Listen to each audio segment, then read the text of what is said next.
लोकसंवाद फाउंडेशनच्या वतीने आयोजित मराठवाडा साहित्य परिषदेचे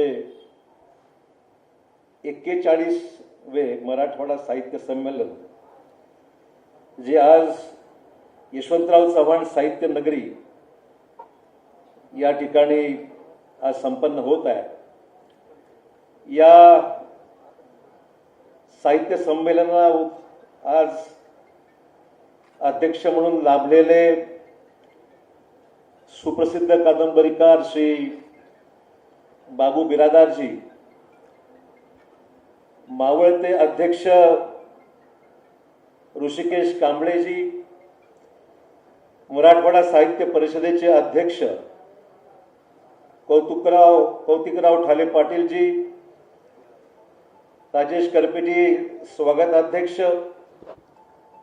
त्याचबरोबर या ठिकाणी आवर्जून उपस्थित असलेले आमचे सहकारी आमदार सतीश चव्हाणजी, माननीय मधुकरराव मुळेजी, अध्यक्ष विश्वस्त मंडळ, त्याचबरोबर या ठिकाणी उपस्थित असलेले श्री राम चव्हाण मुख्य कार्यवाह, किरण सगर उपाध्यक्ष, दादा गोरेजी कार्यवाह, कुंडलिक अतकरेजी कोषाध्यक्ष, बाबा भांडजी, माजी मंत्री अनिल पटेलजी, कल्याणराव काळेजी, मोहम्मद उस्मानीजी, सुभाष झांबडजी, विलास अवताडेजी, नामदेवरावजी पवार, किरण डोणगावकर, रवी काळे, जिल्हा महिला अध्यक्षा सीमाताई थोरात, आज या साहित्य संमेलनाला उपस्थित असलेले सर्व साहित्यप्रेमी, पत्रकार, साहित्यिक, कवी,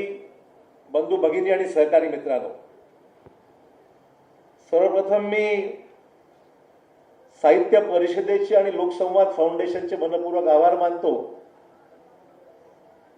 की त्यांनी मला साहित्य संमेलनाला उद्घाटनपर भाषण करण्याचा योग, किंबहुना उद्घाटनाला मला त्या ठिकाणी निमंत्रित केलं। ठाले पाटलांचा तसा मला जुनाच परिचय आहे आणि त्यांना आठवते की मला माहीत नाही, पण ते साहित्य संमेलनाचे अध्यक्ष असताना पुण्यामध्ये आपण एका व्यासपीठावर एकत्र आलो होतो ही आठवण, आणि त्या साहित्य संमेलनाला अमिताभ बच्चन दुसऱ्या दिवशी येणार होते म्हणून मी अगोदर आलो होतो।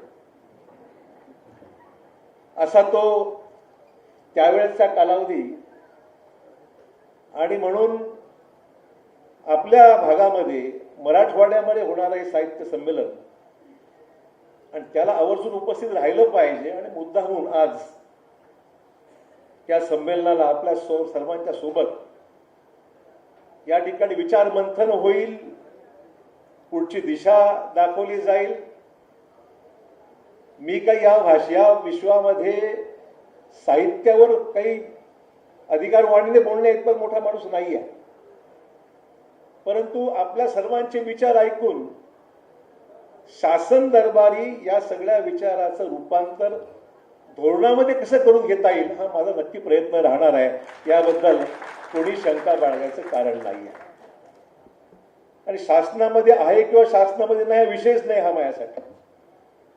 साहित्य संमेलन एक वैचारिक मेजवानी आहे, त्यातून मराठवाड्याचं साहित्य संमेलन आणि आपल्या मागे असलेला नेहमीचा तो ज्याला म्हणू अनुशेषाचा विषय। पण मला हे सांगितलं पाहिजे की साहित्याच्या बाबतीमध्ये असो, नाट्य संमेलनाच्या बाबतीमध्ये असो, कवींच्या बाबतीमध्ये असो, लिखाणाच्या बाबतीमध्ये असो, आम्हाला अनुशेष अजिबात नाही। महाराष्ट्रामध्ये आम्ही सर्वात पुढे आहोत असं मी म्हटलं तर चुकी ठरू नये, अशी संपन्नता आमच्या जवळ आहे, आणि म्हणून या बाबतीमध्ये आमचा अनुशेष अजिबात नाही असं मी या ठिकाणी ठामपणे मला सांगायला अतिशय अभिमान वाटतो। मी पाहतो या ठिकाणी जो वर्ग बसलेला आहे, एक विचार करणारा, विचारवंत असा वर्ग आज या संमेलनामध्ये मोठ्या अपेक्षेने या ठिकाणी आज आलेला आहे। मला हाही आनंद आहे की आज संमेलनाच्या अध्यक्षपदी आमचे बिरादार साहेब आहेत, खरं म्हणजे हा 2 वर्षापूर्वी किंवा वर्षापूर्वी हा कार्यक्रम नांदेडला देगलूर इथे होणं अपेक्षित होतं, परंतु कोरोनाच्या या पार्श्वभूमीवर आपल्याला थोडंसं अवरत घ्यावं लागणे, औरंगाबादला हा कार्यक्रम हा घ्यावा लागत आहे. पण तुम्हाला हे सांगायचं आहे की नांदेडला जर हा कार्यक्रम असता तर जिल्ह्याचा पालकमंत्री म्हणून आपल्या सर्वांचं स्वागत नांदेडला करायला मला खूप आनंद झाला असता, की जाहीरपणे या ठिकाणी मला सांगावं असं वाटतं. कारण त्या ठिकाणी निश्चितच साहित्यिक आहेत, कवी आहेत, सहभागी होणारे अनेक मंडळी आहेत ज्यांनी आपल्या सर्वांचं तिथे आवर्जून स्वागत केलं असतं.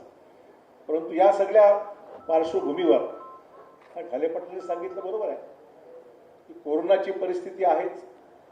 आणि खरं म्हणजे औरंगाबादला येत असताना मी आधी माहिती घेतली, कारण मंत्रीसमोर कार्यक्रमाला हजर आहेत, नियमांचं पालन करत नाहीत. वृत्तपत्रामध्ये नंतर आपण म्हणणार नाही पण इतरांनी म्हणलं असतं. परंतु औरंगाबाद जिल्हा हा 5% मध्ये कोविड पॉझिटिव्हिटीमध्ये आलेला आहे. जे जे जिल्हे महाराष्ट्रामध्ये 5% मध्ये कोविड पॉझिटिव्हिटीमध्ये आहेत त्या ठिकाणी थोडंसं रिलॅक्सेशन हे टास्क फोर्सनी दिलेलं आहे. त्यामुळे आता शाळा हळूहळू सुरू होत आहेत, कार्यक्रमांना हळूहळू अनुमती मिळते आहे.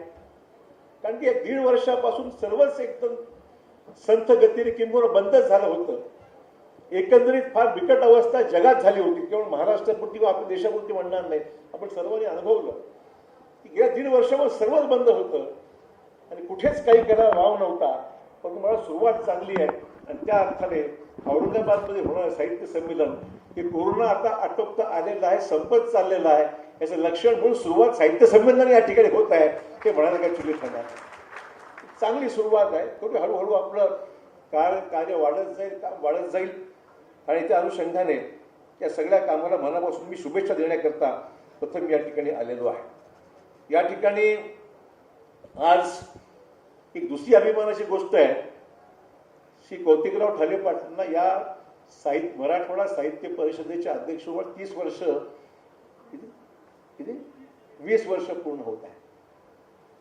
म्हणजे मंत्रिमंडळामध्ये 20 वर्ष अवघड काम आहे.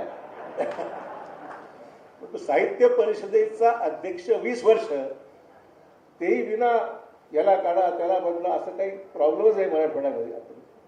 त्यामुळे विना शर्त कुठल्याही प्रकारच्या अटी शर्ती न ठेवता ठाले पाटलांना 20 वर्ष या ठिकाणी काम करत आहेत आणि उत्तम काम करत आहेत. त्याबद्दल मनपूर्वक मी त्यांचं अभिनंदन करतो.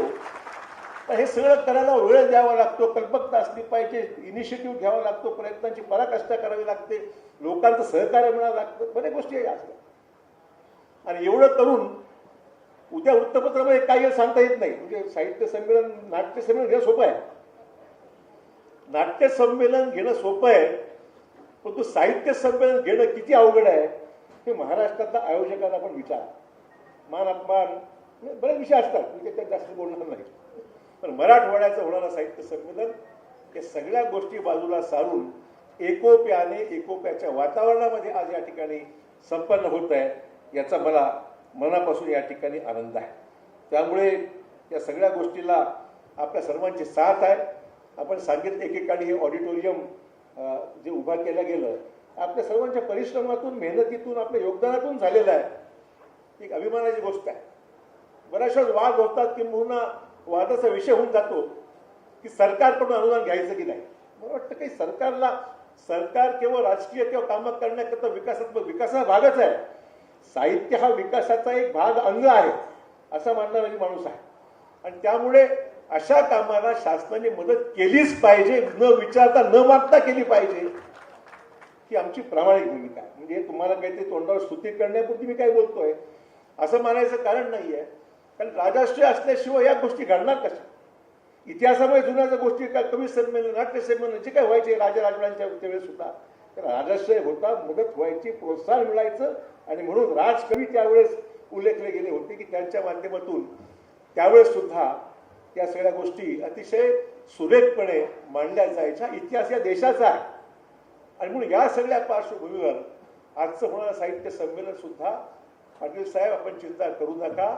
मनापासून उदार अंतःकरणाने शासनात असो किंवा नसो कुठेही असो मदत करणं हे आमचं कर्तव्य म्हणून केलं जाईल हे मी या ठिकाणी मुद्दाम सांगू इच्छितो.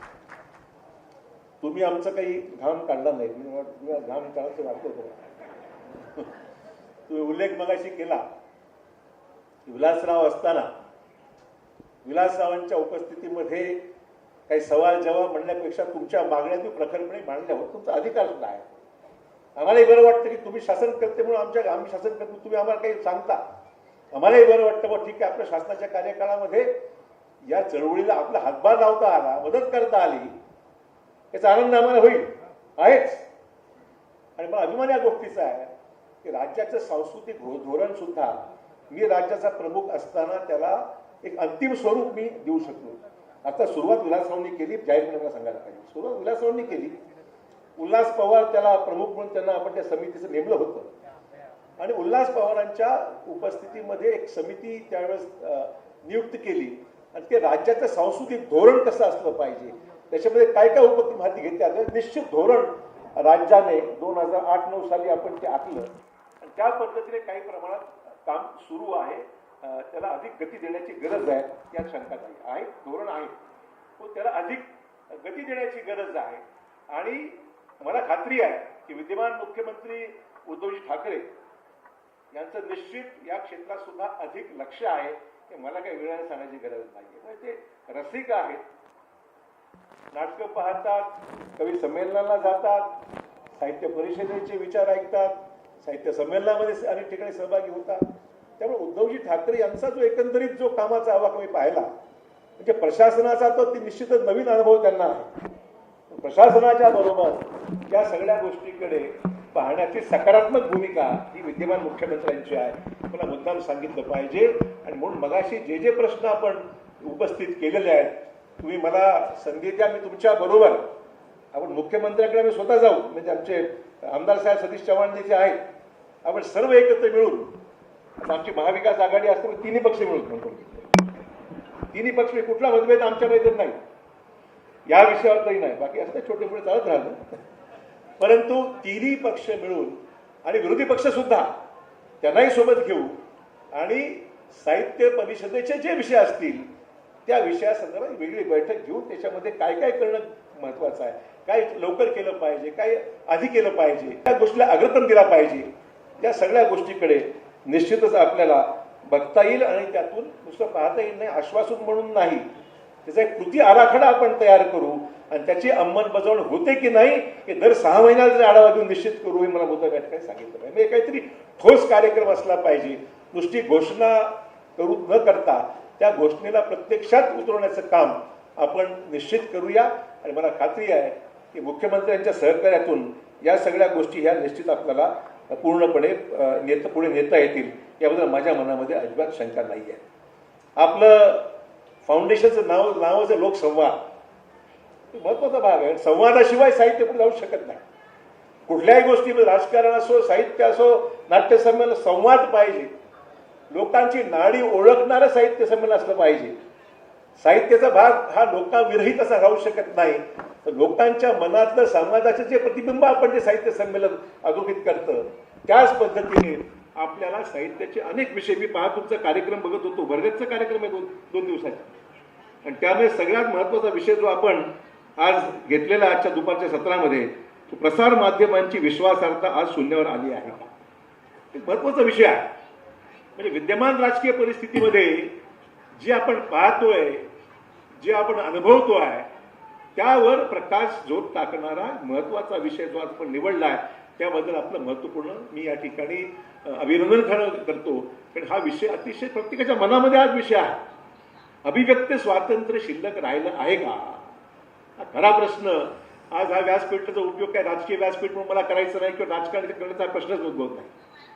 परंतु जी मोकळीक, जे श्वास घेण्याकरची मोकळीक, जी बोलण्याकरता असणारी मोकळीक, लिखाण करण्याकरता असणारी मोकळीक, आपले विचार व्यक्त करण्याची मोकळीक, हे लोकशाहीला खऱ्या अर्थाने पोषक असं वातावरण जे देशामध्ये मिळालं पाहिजे ते वातावरण आज आम्हा सर्वांना मिळतंय का? त्या ठिकाणी संपादकांना मिळतंय का? त्या ठिकाणी जे आपले लेखक आहेत त्यांना मिळतंय का? का आपली मुस्काटदाबी होते आहे का? होत असेल तर मग त्याच्यावर आवाज आपला कशा पद्धतीने बुलंद करायचा. आपण सर्व मराठवाड्यातली माणसं मुक्ती संग्रामाच्या लढ्यामध्ये आपण सर्व सहभागी आपले पूर्वजन झाले होते. त्या मुक्ती संग्रामाची आठवण आपल्या सर्वांच्या मनात आजही ताजा आहे. आपण ध्वजवंदन करतो या ठिकाणी, दरवर्षी या ठिकाणी आपण औरंगाबादला त्या ठिकाणी ज्यांनी ज्यांनी आपल्या प्राणांची आहुती या सगळ्या स्वातंत्र्यामध्ये आपली प्राणांची आहुती दिली त्याचं स्मरण करतो. मग तो काळ देशाला स्वातंत्र्य मिळत झाल्यानंतर 1 वर्ष भरानंतर आपण सामील झालो महाराष्ट्रामध्ये. तो प्रसंग आज प्रत्येकाच्या मनामध्ये आहे.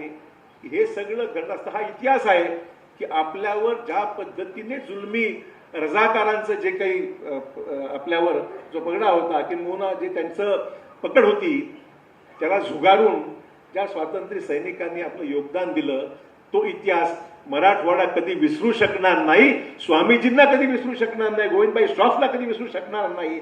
असा हा मराठवाडा.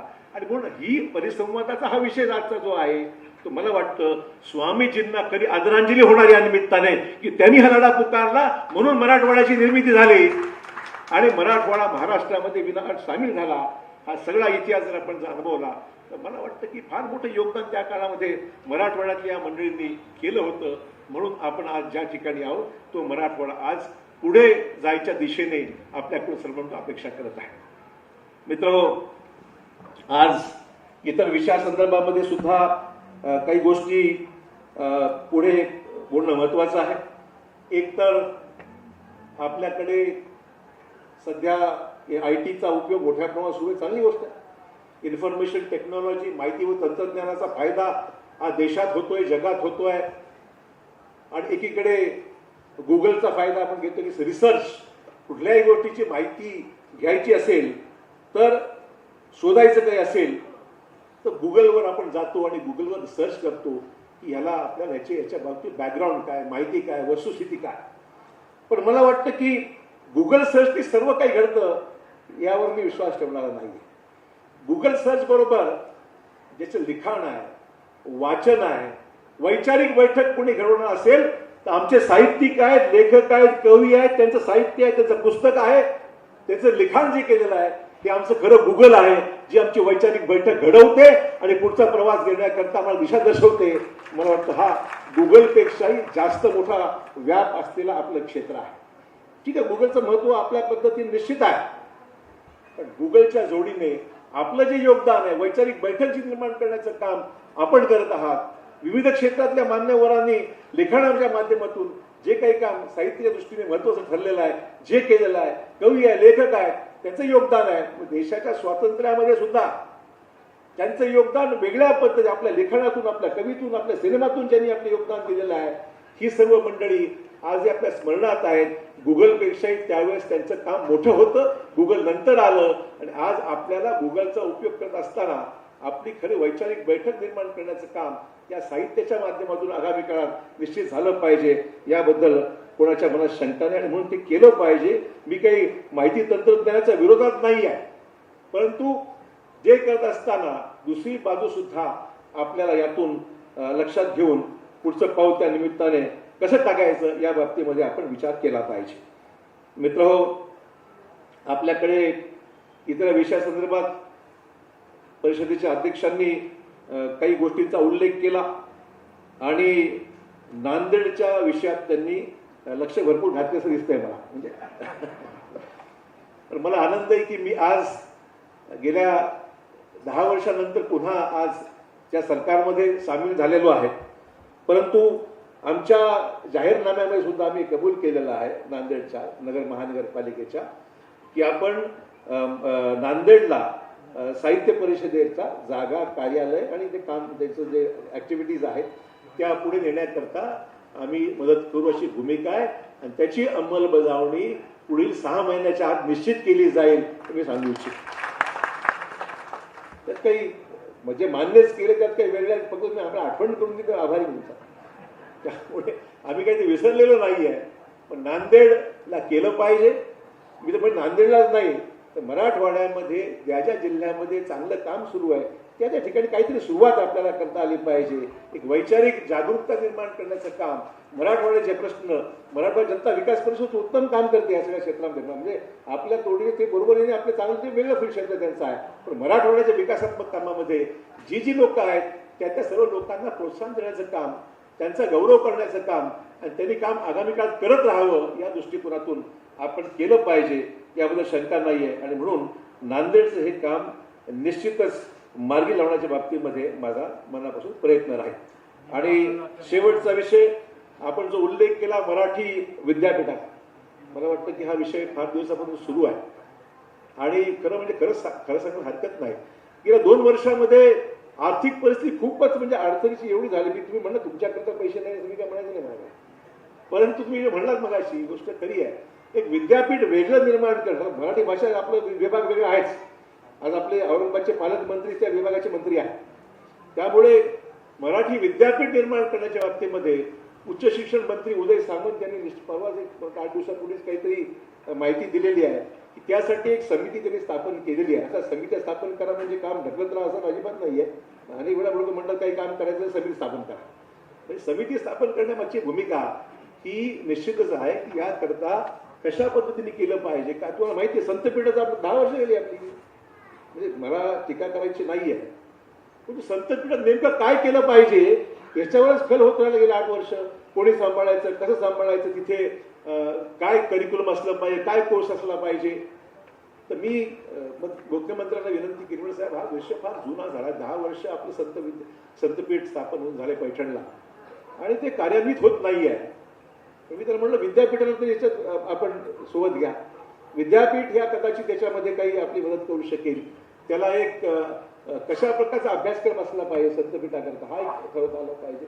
आणि इतरही मंडळी या क्षेत्रात त्याची मदत घेऊन मुख्यमंत्र्यांनी ते मान्य केलं. मला आशा आहे की ते लवकर पूर्ण वेळ कार्यान्वित व्हावं अशी माझी अपेक्षा. त्यामुळे आपली मराठी विद्यापीठ संकल्पना चांगली आहे, तर तेव्हा बारकाई थोडासा वर्किंग झालं पाहिजे. तेव्हा थोडासा कारण नुसतं मराठी विद्यापीठ स्थापन करून एखादी इमारत उभी करून हे काम चालणार नाही. तर त्या इमारतीमध्ये जे मराठी भाषेसंदर्भातले जे विचार आहेत ते कशा पद्धतीने आपल्याला ते व्यवस्थितपणे पुढे चालेल आणि त्याच्यामध्ये ज्यांचा वेळ देण्याची तयारी आहे अशी मंडळी त्याच्यामध्ये आपल्याला काम करणारी पाहिजेत, जेणेकरून आपल्याला आगामी काळामध्ये हे विद्यापीठ महाराष्ट्रासाठी एक निश्चित चांगलं विद्यापीठ राहील आणि मराठी भाषेचे त्या ठिकाणी निश्चित त्या ठिकाणी आगामी धोरणं ठरवण्याच्या बाबतीमध्ये हे विद्यापीठ उपयुक्त ठरेल यावर शंका. त्यामुळे पहिलं पाऊल तर उच्च शिक्षण मंत्र्यांनी हे त्या ठिकाणी जाहीर केलेलं आहे. ते कार्यान्वित होण्याकरता त्याचा रिपोर्ट लवकर यावा.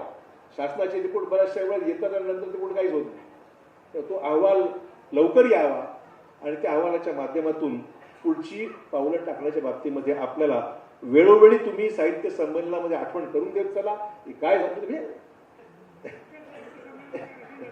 वेळोवेळी म्हणजे पुढच्या वेळ होईपर्यंत काहीतरी झालं पाहिजे म्हणून आठवण करून द्यायचं असं माझं म्हणणं आहे. त्यामुळे अधूनमधून या बाबतीमध्ये तुम्ही जर आमचा घाम काढत गेलात तर निश्चित ते काम अधिक जोराने होईल असं मला वाटतंय. त्यामुळे तुम्ही आमची स्तुती करण्यापेक्षा थोडंसं तुमच्या रोखठोक भाषेमध्ये तुम्ही जर ही भाषा म्हणजे मांडत गेलात तर मला खात्री आहे की निश्चितच या सगळ्या गोष्टीला अधिक चालना मिळण्याकरता मदत होईल. त्यामुळे मी अधिक वेळ आपला घेणार नाही. आपल्यासोबत आज संधी मिळाली विचार व्यक्त करण्याकरता आणि आजचे आणि उद्याचे कार्यक्रम भरगच्च कार्यक्रम आहेत. त्या कार्यक्रमात निश्चित चांगलं विचार मंथन व्हावे, त्यातून काही नवीन विचार पुढे यावेत. नवीन पिढीला खऱ्या अर्थाने आज प्रश्न जो आहे नवीन पिढीसमोर ती वाचनाची आवडच फार कमी झालेली आहे, वस्तुस्थिती आहे. बाकीची माध्यमं एवढी वाढलेली आहेत आणि 24 तास मोबाईलवरच आपण आहोत, वेळ कमी वाचायला मिळतो कुठे, अशा प्रकारची परिस्थिती आहे. आणि त्यामुळे मला वाटतं की वाचन संस्कृती वाढवण्याच्या दृष्टिकोनातून निश्चित काही सकारात्मक करण्याची गरज आहे. त्याकरता आपण काही वेगळ्या पद्धतीने IT चा उपयोग करून घेऊ शकतो का याचा विचार केला पाहिजे. आणि वाचन संस्कृती जर वाढवता आली तर मला खात्री की नवीन पिढीला सुद्धा एका वैचारिक भूमिकेतून आपली पावलं टाकण्याच्या दृष्टिकोनातून निश्चित सकारात्मक फायदा होईल अशा प्रकारची अपेक्षा आपल्या सर्वांना व्यक्त करतो. पुनश्च एकदा नवीन अध्यक्षांना शुभेच्छा देतो, मावळत्या अध्यक्षांचे आभार मानतो आणि परिषदेच्या अध्यक्षांना सुद्धा आभार मानतो, कार्याध्यक्षांचे आभार मानतो. आपल्या सर्वांचे मनपूर्वक आभार मानून आपली रजा घेतो. जय हिंद, जय महाराष्ट्र. साहित्य संमेलनाचं उद्घाटन झालं असं मी घोषित करतो.